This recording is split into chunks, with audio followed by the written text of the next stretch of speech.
Alors, l'élasticité du saut, c'est quelque chose qui est assez difficile à mesurer objectivement. Là encore, il s'agit d'une appréciation visuelle.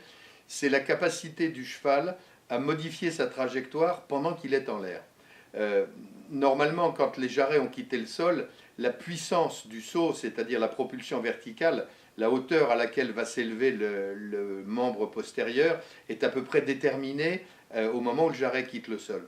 Mais il reste encore au cheval un certain nombre de moteurs additionnels qui vont lui permettre de corriger un petit peu la forme du saut. Il s'agit du rein qui va éventuellement se vousser plus ou moins. Il s'agit du jarret, il s'agit des boulets. Tout le monde se souvient d'avoir vu un cheval rentrer les pieds postérieurs à l'intérieur d'un auxerre et puis les ressortir. Donc il démontre là une qualité d'élasticité. C'est la manière dont ces petits moteurs additionnels vont permettre non pas de modifier la puissance du saut, mais vont permettre de modifier la trajectoire du saut une fois qu'il est en l'air.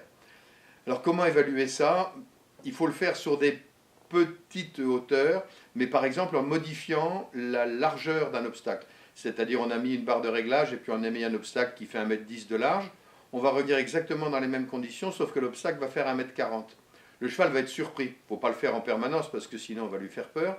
Et on va regarder éventuellement si, dans sa surprise, il est capable de faire preuve d'élasticité dans son saut en modifiant sa trajectoire grâce à ces petits moteurs additionnels. L'exemple d'élasticité dans le saut, c'était Japlou, c'est Palou-Bedalong aujourd'hui, qui sont des chevaux qui sont capables de modifier considérablement la forme de la trajectoire de leur saut une fois qu'ils sont en l'air.